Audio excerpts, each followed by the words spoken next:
Were you afraid to be a sex symbol? Yeah. The pressure? No, it wasn't about pressure. It was more or less like, I've never asked a chick to be my girlfriend. Ever. It was always like some Rasputia shit. You know, the light-skinned nigga in the, my boyfriend. Like, if I liked you, I'm saying, if I liked you, all right. If I didn't, it's like, fuck off me. Right, you do the breath, Keisha. I ain't fucking with you. Shit like that. But it was, attention's not the thing. And I've always learned that too much female attention takes away from what you really try, because now you're doing it to appease them.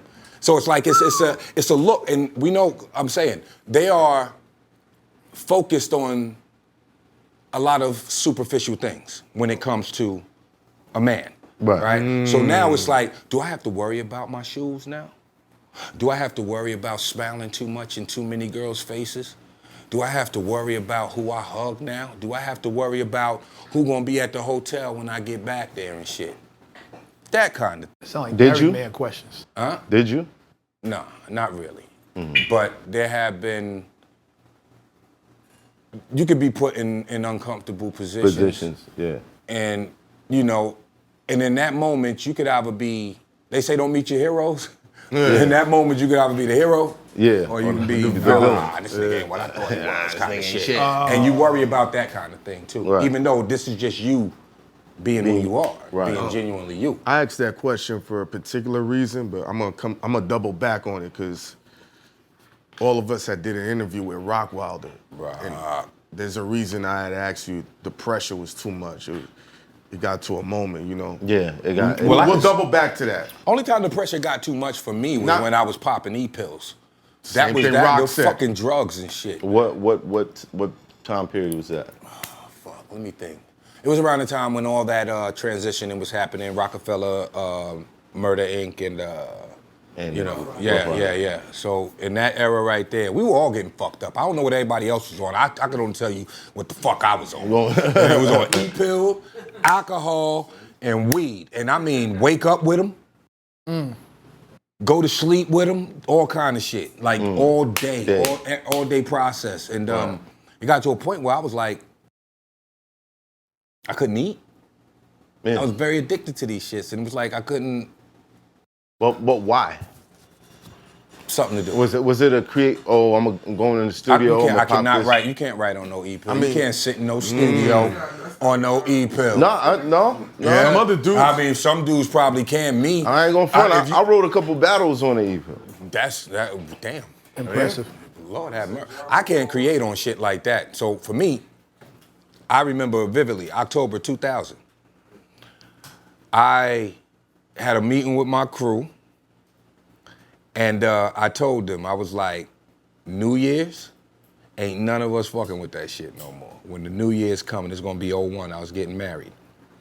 And I stopped in October. It's like, that was it for me. Stopped taking them shits and stopped drinking. I haven't touched the drink since. Since the last time you was on my show. That fucking nasty ass shit. I thought Tiger Balm. you caught me with that. Man caught me with that shit because niggas be telling you, no, it's like ginseng. That shit ain't nothing. No, it ain't. It's really Chinese. In that bottle. It's really Chinese wine. There ain't a bone in that pot. There ain't no tiger's bones in that bottle at all. Not even a pinch of tiger in that bitch. Was that the era where you were turning down interviews? Because I remember trying to get at you and I was turning down interviews. Yeah, you're right. Yep, around that time. I was definitely turning down interviews. I was bitter. Why? What? I couldn't see. I mean, I'm coming down off fucking, months and months of E-pill usage and shit and depression, and I have these anxieties, especially social anxieties at times and shit. That's what Rock said. And I didn't want to talk to anybody because I didn't want to be exposed. That's how I'm looking at it. Right. I didn't want to be exposed in that moment. Very vulnerable. There's a feeling that you get. That's real shit, when man. when you like on the come down of them shits where it's like, I don't want to talk to nobody. You don't even want to say hi to people. Because you might say tell hi on yourself? No, because you just feel like you're not yourself in that moment, or there's something wrong, or people are going to be able to see that there's something wrong with you. So you kind of like You're trying to avoid become shame? closed in. It's like somebody who's first time smoking weed And then y'all go to a public place and they just think everybody and know they're they like, high. now you're super paranoid because it's your That's first real time shit. being high. Wouldn't know about that But either. more than that, it's the serotonin levels in your brain is drained. Yeah. Serotonin is like, it's like the happy part. Yeah. When that shit is drained, what you left with? You got to re-up then. No, you left with everything Yeah, outside everything the else. Doesn't Nah, the I get it. E-pill Yeah, re-up you? Oh, if you would have got an interview, you would have got so much shit. I would have been. My whole goal in interviewing you was seeing the transition happening over at Def Jam, seeing them trying to like usher out some of my favorite MCs, and I wanted to expose that. And I wouldn't have a wanted you- career right now. I wanted you to. I would not. I'm telling you, I would have been airing some shit out, and that was how I felt at that moment. But that was me dealing with my own insecurities at that point, because none of those dudes ever did nothing to me up at Def Jam. Nobody who worked there, staff, anything. They might not have included me in a lot of things. That counts. Yeah. I mean, but they didn't do that. Let me put it this way: it didn't hurt my feelings. But it did get me to a point where it was like, maybe I'm not doing enough. Maybe I need to do this. Maybe I need to do that. Now I'm questioning myself, and my self-esteem is leaving with every question. Every question I have, more self-esteem leaves, more self-esteem. And then to be in these circles with these mega stars now, and the label treats you, or that you don't feel, because you're too conscious of it now. You feel like you're not being treated the way you should be treated now, because you're so conscious and aware. You're looking through those lenses. Yes. And you're actually looking for something to justify what you're thinking rather than seeing the good that's going on. And knowing that feeling, knowing this is going on, because it happened to me as a child, I became recluse. And it was more or less like, let me fix myself first. And I felt like a cocoon. This is what I'm gonna do. I'm gonna go into this cocoon, and when I come out, if I'm not in better shape than I was before, fuck it. I'm gonna be the worst motherfucker on this planet. Period. I'm just gonna let those nasty thoughts and everything take over me, and anybody get in my fucking way going. And would that make you Melly Mel? No, I'm talking, look, B, man, I ain't like myself, so I didn't like anybody fucking else. Right. So that meant anything that would have came in my circumference at that point in time was gonna get it. My family went through a lot with my ass during that era, man. Right. And I can admit that I did take a lot of my fucking misery out on them, and they did not deserve it. And I took some of my misery out on people at Def Jam that did not fucking deserve it. You know, I had an episode with Beyonce, and this is me being miserable, okay? I had met them overseas with Jay. We were all over there. Well, I didn't meet them with Jay. Jay, Dame, all of us were over there. We were doing the MOBO Awards. That's like their Soul Train. Yeah. And the girls were there. Very nice. This is when there was still 4 of them, the original members. Very nice, very cordial, all that. And I always kept that in my head, like, these are some decent young ladies and shit. Fast forward, now it's 3 members. They got the 2 new girls. And we were at Janet Jackson's Icon. And I remember I just came off stage, and where we were sitting at, nothing but VIPs. You know, we had NSYNC up here, Destiny Child right there. Tommy Lee was over here, Pink. And I see the girls.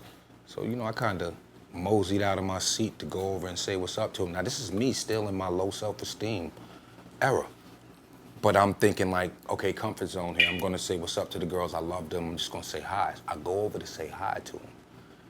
And when I said hi, they didn't even turn around and acknowledge me. Now my ass in my head with my low self-esteem is like, oh, they just shitted on me. When in fact, they didn't even hear me. It was so loud in that motherfucker. And that's the excuse that I'm giving right now. They didn't even fucking hear me. That's what. Afterwards, Rockwilder, he was gonna do the Bootylicious song for him. He comes over. He's talking to him. He's like, oh, y'all know Red and Meth?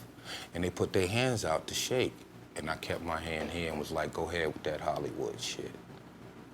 To this day, that shit hurt my heart because neither Kelly, Beyonce, or Michelle ever did any fucking thing to me, you know? But me being so miserable, and in that fucking moment, I felt like they wasn't treating me the way I should have been treated.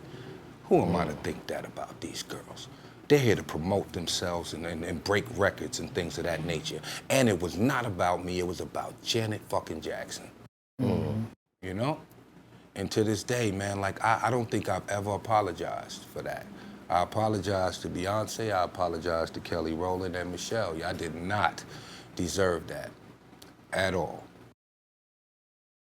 I wonder if they remember that. Because, you know, they probably had them posters on their wall, too. You know that, right? Doubt it. You know, they probably had them posters, Bro, too. that's Houston. They got That's ripped down Houston. as soon as they got home. Bro, that's Swisher House. Not Swisher House. Jay Prince and them. You know what I mean? Come on, Houston had his don't own sleep on fucking it. hip hop movement. Man. Like Man, New York I don't had their care what- own little shit. You can't sell. They were selling Source magazines out there.